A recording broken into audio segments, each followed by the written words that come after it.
दोस्तों, मेरो YouTube channel विजय इन्फोटेकमा तपाईहरुलाई स्वागत छ। आज म प्रदेश नम्बर 1 लोकसभा आयोगको प्रिपरेसन गरिरहेका साथीहरुको लागि धेरै नै महत्त्वपूर्ण भिडियो लिएर आएको छु।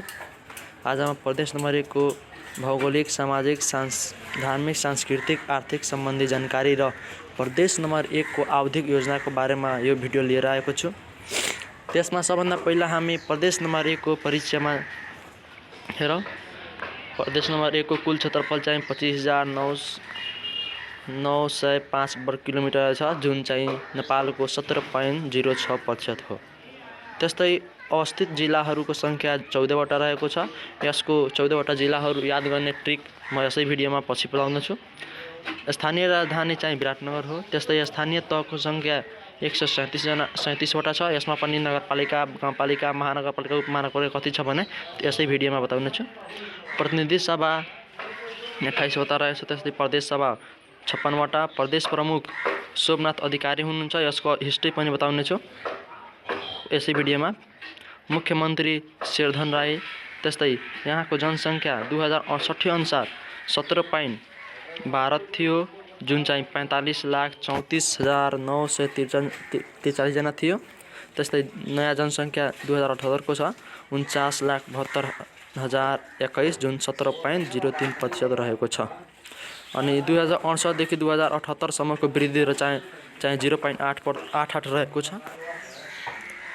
त्यस्तै प्रमुख सहरहरू चाहिँ धरान, धनकुटा, विराटनगर, गाईघाट, चन्द्रगढी, बिर्तामोड, काँकडभिटा, इलाम बजार, खादबारी, नाम्चे आदि रहेका छन्। प्रमुख विमानस्थलमा विराटनगर, लुक्ला, काप्लु, टुम्लिङटार, सुकेटार, रम्जुटार, चन्द्रगढी रहेका छन्। त्यस्तै आधार शिविर चाहिँ नाम्चे बजार रहेको छ। त्यस्तै हामी प्रदेश नम्बर 1 को भौगोलिक अवस्थामा हामी हेर्न सक्छ। यहाँ एउटा म्याप बनाइदिएको छु, तपाईहरु यहाँ हेर्न सक्छ कुन डाइरेक्सन कता पर्छ भनेर। अब यसमा हामीले जम्मा पहिला नै इन्ट्रोडक्सनमा पढिहाल्यो। जम्मा जिल्ला संख्या चाहिँ 14 वटा थियो। अब यस 14 वटा जिल्लाहरूलाई याद गर्नको लागि एउटा सानो ट्रिक बनाएको छु, तपाईँ यहाँ हेर्न सक्नुहुन्छ। ट्रिक रहेछ 23 बजियो ओझालाई सुताई, कपडा खोली मोसो धपाउ भो। त्यसमा चाहिँ ते भनेको तेथुम, इ भनेको इलाम, स भनेको सखुवासामा, ओ मिस ओखलढुङ्गा, झा मिस झापा, सु मिस सुनसरी, ता मिस ताप्लेजुङ, खो मिस खोटाङ, मो मिस मोरङ, सो मिस सोलखुम्बु, ध मिस धनुकाट, पा मिस पाँचथर, उ मिस उदयपुर, भो मिस भोजपुर। त्यस्तै प्रदेश नम्बर 1 को सीमाको बारेमा कुरा गर्दाखेरि पूर्वमा चाहिँ भारतको पश्चिम बङ्गाल रहेको छ। पश्चिममा प्रदेश नम्बर 2 र प्रदेश नम्बर 3 रहेको छ। उत्तरमा चीनको स्वास्थ्य क्षेत्र रहेको छ। त्यस्तै दक्षिणमा बिहार राज्य रहेछ भारतको चाहिँ। त्यस्तै विश्वको नक्सामा चाहिँ प्रदेश नम्बर 1 को अवस्थिति हेर्दाखेरि यो प्रदेश 86 डिग्री 1 मिनटदेखि 88 डिग्री 3 मिनट पूर्वी देशान्त र 28 डिग्री 2 मिनट 26 डिग्री 3 मिनटसम्म उत्तरी देशान्तको बिचमा रहेको छ। प्रदेश नम्बर 1 मा रहेको विभिन्न महत्त्वपूर्ण कुराहरूमा जस्तै सुरक्षित स्थलहरूमा सगरमाथा राष्ट्रिय निकुञ्ज रहेको छ। त्यस्तै मकालु राष्ट्रिय निकुञ्ज रहेको छ। त्यस्तै कोशी टापु वन्यजन्तु आरक्ष रहेछ। त्यस्तै कञ्चनजङ्घा र संरक्षित क्षेत्र रहेछ। यसको एरिया यहाँ कोस्टमा मैले लेखिदिएछु, तपाईँ यहाँबाट हेर्न सक्नुहुन्छ। त्यस्तै नेपालमा 8,000 माथिका 8 वटा हिमालमध्ये 5 वटा हिमाल यसै प्रदेशमा रहेको छ, जसमा सगरमाथा 8,848.86 मिटर रहेको छ। यो चाहिँ 0.86% बढेको छ, मिटरले बढेको छ, 0.8 छ, जुन चाहिँ विक्रम सम्वत 2077 मङ्सिर 23 गते बढेको थियो। त्यो नाप्दाखेरि यति बढेको थियो, त्यो दिन प्रकाशित गरिएको छ। त्यस्तै कञ्चनजङ्घा 8,586 मिटर रहेको छ। त्यस्तै लोत्से 8,516 मिटर रहेको छ। त्यस्तै मकालु 8,463 रहेको छ मिटर। त्यस्तै चोयु 8,201 मिटर रहेको छ। त्यस्तै नदीको रूपमा हेर्दाखेरि यहाँ सप्तकोशी, मेची, कन्काई यस क्षेत्रका महत्त्वपूर्ण प्रमुख नदीहरू रहेका छन्। त्यस्तै यहाँ 3 वटा संसार सूचीमा स्वीकृत सम्पदाहरू रहेका छन्, जस्तै गोक्यो ताल, कोशी टापु वन्यजन्तु आरक्ष, माई पोखरी। अब यो कहाँ उपस्थित छन् त्यसको बारेमा यसै भिडियोमा रहेको छ तल। यस प्रदेशमा रहेका प्रमुख तालहरू चाहिँ बराह ताल छन्, जुन खोटाङमा छ। साभा पोखरी, सिंह पोखरी, मत्स्य पोखरी चाहिँ सखुवासभामा रहेको छ। साल्पा पोखरी, बारी पोखरी भोजपुरमा रहेछ। माई पोखरी इलाममा रहेछ। जोर पोखरी 5 थरमा रहेछ, दुधकुण्ड ओखलढुङ्गामा रहेको छ, त्यसै सूर्यकुण्ड सुनसरीमा, चुली पोखरी मोरङमा, चितलिङ पोखरी तेतुममा, रौटाहा पोखरी जोगीदह उदयपुरमा रहेछ, जस्तै सिम्मेताल जलजले पोखरी ताप्लेजुङमा रहेछ। यस प्रदेशमा रहेका राजमार्गहरूमा हेर्दाखेरि मेची राजमार्ग कल्यास क्षेत्र रहेको छ जुन 268 किलोमिटर रहेको छ। त्यस्तै कोशी राजमार्ग रहेको छ जुन चाहिँ 159 किलोमिटर रहेको छ। त्यस्तै सगरमाथा राजमार्ग छ जुन 265 किलोमिटर रहेको छ। यस प्रदेशमा रहेका विमानस्थलको रूपमा हेर्दाखेरि भोजपुर विमानस्थल भोजपुरमा रहेको छ। त्यसै विराटनगर विमानस्थल मोरङमा रहेको छ। मनमाया, खानीडाँडा, थामकर्क र लामीकाडा विमानस्थल खोटाङमा रहेको छ। त्यस्तै काङ्गेल डाँडा, तेन्जिङ, हिमाली फाप्लु, साङमुन्चे चाहिँ सोलुखुम्बुमा रहेछ जुन चाहिँ सबैभन्दा बढी विमानस्थल भएको जिल्ला हो सोलुखुम्बु। यस प्रदेशमा रहेका 137 वटा स्थानीय तहको बारेमा कुरा गर्दाखेरि यहाँ महानगरपालिकाको सङ्ख्या 1 रहेछ जुन चाहिँ विराटनगर हो। त्यस्तै उपमहानगरपालिका 2 वटा रहेछ जुन चाहिँ धरान र इटहरी हो। नगरपालिकामा 46 वटा नगरपालिका रहेछ। त्यस्तै गाउँपालिकामा 88 वटा रहेछ, जम्मा 137 वटा। त्यस्तै यस प्रदेशमा रहेका झरनाहरूको बारेमा कुरा गर्दाखेरि ह्याङटुङ झरना नेपालकै अग्लो भएको झरना हो। टोड्के झरना, पोकली झरना। यस प्रदेशमा रहेका जलविद्युतको आयोजनाको कुरा हेर्दाखेरि यहाँ जलविद्युत आयोजनाको कुरा हेर्दाखेरि यहाँ तपाईँ यहाँ तल हेर्न सक्नुहुन्छ जलविद्युत के रहेछ। पूर्वी खोला जलविद्युत आयोजना छ। त्यस्तै थामे जलविद्युत आयोजना छ। अरुण तेस्रो जलविद्युत आयोजना छ जुन चाहिँ महत्त्वपूर्ण प्रस्तावित हो, अहिले कम्प्लिट भएको छैन। त्यस्तै जनसङ्ख्या र क्षेत्रफलको आधारमा सानो र ठुलो जिल्लाको रूपमा हेर्दा टिक चाहिँ राखेको छ। ताते मोते ताप्लेजुङ जुन क्षेत्रफलको आधारमा ठुलो थियो, तेमिस तेहतुम जुन क्षेत्रफल तथा जनसङ्ख्या आधारमा सानो हो, क्षेत्रफलमा पनि जनसङ्ख्यामा पनि। त्यस्तै मोरङ जनसङ्ख्याको आधारमा ठुलो हो। त्यस्तै प्रदेश नम्बर 1 को प्रदेश प्रमुख, मुख्यमन्त्री र सभामुखबारे कुरा गर्दाखेरि प्रथम प्रदेश प्रमुख चाहिँ डाक्टर गोविन्द सुब्बा हुनुहुन्थ्यो। त्यसपछि वर्तमान प्रदेश प्रमुख सोमनाथ अधिकारी हुनुहुन्छ। उहाँलाई चाहिँ 82 पनि भनेर बुझ्छ। वर्तमान मुख्यमन्त्री चाहिँ शेरधन राई हुनुहुन्छ। वर्तमान सभामुख चाहिँ प्रदीप कुमार भण्डारी हुनुहुन्छ। त्यस्तै वर्तमान उपसभामुख चाहिँ सरस्वती पोखरेल भारदूत हुनुहुन्छ। त्यस्तै प्रदेश नम्बर 1 को सामाजिक आर्थिक र सांस्कृतिक सम्बन्धी कुरा गर्दाखेरि यहाँ चाहिँ जातीय तथा भाषिक विविधता रहेको यस प्रदेशमा मुख्य रूपमा ब्राह्मण, क्षेत्री, राई, लिम्बू, थारू, लेप्चा, मुस्लिम, तामाङ, गुरुङ, मेचे, कोचे, यादव, राजवंशी लगायतका जाति बसोबास गरेको छन्। त्यस्तै यस प्रदेशमा नेपाली, मैथिली, किराँती, त्यसपछि तामाङ, लिम्बू, गुरुङ, लेप्चा, मुस्लिम, मगर, थारू जस्ता मुख्य भाषाको रूपमा रहेछ। यस प्रदेशमा धार्मिक स्थल पर्यटकीय स्थलको बारेमा कुरा गर्दाखेरि सताछीमा अर्जुनधारा चाहिँ झेलाम हो जहाँ झापामा रहेको छ। बुद्धधाम माई स्थान चाहिँ हिलाममा रहेको छ। त्यस्तै सिंहदेवी गुप्तेश्वर 5 थरमा रहेको छ। पाथिभारा ताप्लेजुङमा रहेछ।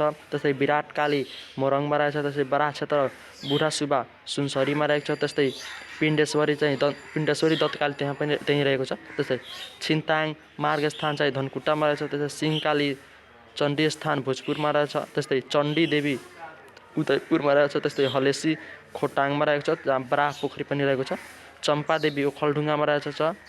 स्याङमुन्चे सोलुखुम्बुमा रहेको छ। माई पोखरी चाहिँ इलाममा रहेको छ। त्यस्तै यस प्रदेशमा इलामको अन्तुडाँडा, कन्याम, धनकुटाको भेडेटार, सोलुखुम्बुको नाम्चे बजार, सगरमाथा आधार शिविर तथा सुनसरीको तालैताई लगायतका पर्यटकीय स्थलहरू रहेका छन्। सुन्दर पहाड र हिमाल खण्ड र उच्च हिमाल श्रृङ्खलाबाट प्राकृतिक सम्पदाले सुशोभित दक्षिण पूर्वी एसियामा अवस्थित यस प्रदेशमा विभिन्न धार्मिक स्थल भएकोले यहाँ स्वदेशी तथा विदेशी तीर्थालुहरू प्रगाढ अवस्थामा रहिआएका हुन्छ, धेरै मात्रामा आउने गर्छन्। त्यस्तै वर्षेनी हजारौँ भक्तजनहरू तथा तीर्थयात्रीहरूको आगमनले धार्मिक पर्यटनमा टेवा पुगेको छ यहाँ। त्यस्तै प्रमुख बालीमा हामीले धान, मकै, गहुँ, जुट, चिया, उँखु, सुर्ती आदि हेर्न सक्छौँ। यहाँ मुख्य बालीको रूपमा रहेको छ। त्यस्तै हामी प्रदेश नम्बर 1 को आवधिक योजनाको बारेमा कुरा गर्दाखेरि तपाईँ यहाँ हेर्न सक्नुहुन्छ। यहाँ मैले 2075-76 को आवधिक योजनाको कम्पेयर चाहिँ यहाँ योजना अवधिको औसत लक्ष्यको सँग कम्पेयर गरेको छु। इयर वाइज हो। त्यसो प्राथमिक वृद्धि दर चाहिँ 75-76 मा 4.5 थियो, तर यो योजना अवधिसम्मको औसत लक्ष्य कति रहेछ 9.7%। त्यस्तै कुल राष्ट्रिय उत्पादकको मूल्यमा 50,000 जुन चाहिँ करोडमा रहेछ 50,584 रहेछ। अनि यो लक्ष्यको औसत चाहिँ 80,356 रहेको छ। त्यस्तै कुल क्षेत्रको वार्षिक औसत वृद्धि दर 3.7% छ, तर यसको लक्ष्य चाहिँ 5.6% रहेको छ। कृषि तथा वन 5.2% थियो, यसमा यो लक्ष्यमा चाहिँ 5.5% राखिएको छ। मत्स्यको वृद्धि दरमा पहिला 11.1 थियो, अब 12% लक्ष्य राखेको छ। त्यस्तै गैर कृषि क्षेत्रको वार्षिक औसत वृद्धि दर 5.2 थियो, अब चाहिँ 11.5% लक्ष्य राखिएको छ। उद्योग क्षेत्र प्रतिशत चाहिँ 4.9% थियो, अब चाहिँ 14.2% लक्ष्य राखिएको छ। त्यो सेवा क्षेत्रमा 5.3 थियो, त्यस्तै अब अहिले चाहिँ 10.2% राखिएको छ लक्ष्यमा। प्रति व्यक्ति आय चाहिँ अमेरिकी डलरमा 934 थियो, अब चाहिँ 1620 राखिएको छ लक्ष्यमा। मुद्रास्फीति प्रतिशतमा 5.5 थियो, अब चाहिँ 6 राखिएको छ।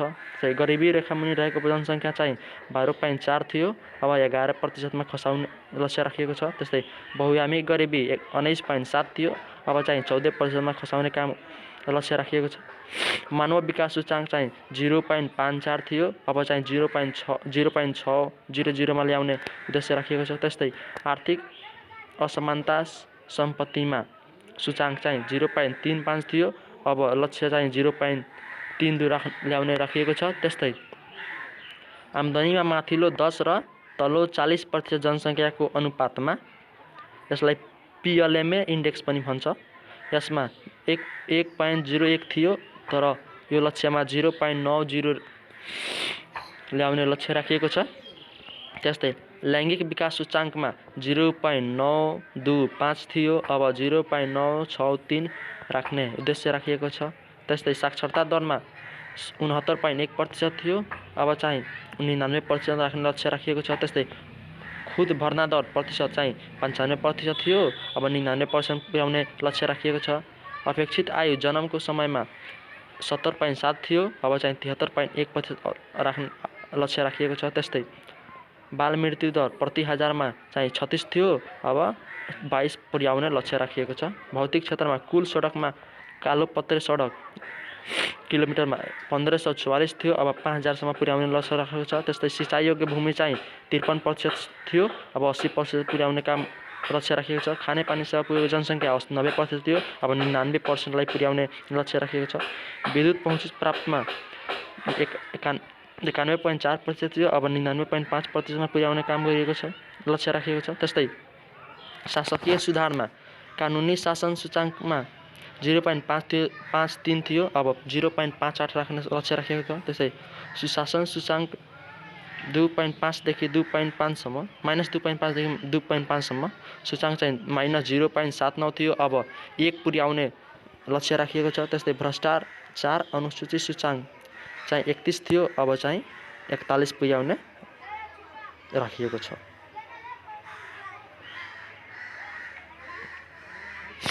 यो भिडियो तपाईहरुलाई राम्रो लागेको होला भन्ने म आशा गर्दछु। अनि यस भिडियोले तपाईहरुलाई प्रदेश लोकसेवा आयोग प्रिपरेसन गरिरहेका प्रदेश नम्बर 1 को प्रिपरेसन गरिरहेका साथीहरुलाई धेरै नै युजफुल हुन्छ भन्ने आशा र विश्वास गर्दैछु।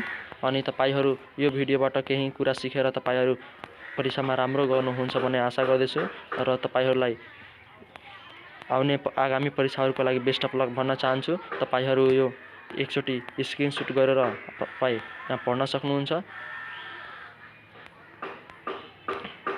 अनि तपाईहरुलाई यो भिडियो राम्रो लागेको होला भन्ने आशा गर्दै म आफ्नो भिडियोलाई यही एन्ड गर्छु। हस्, धन्यवाद, थ्यांक यू।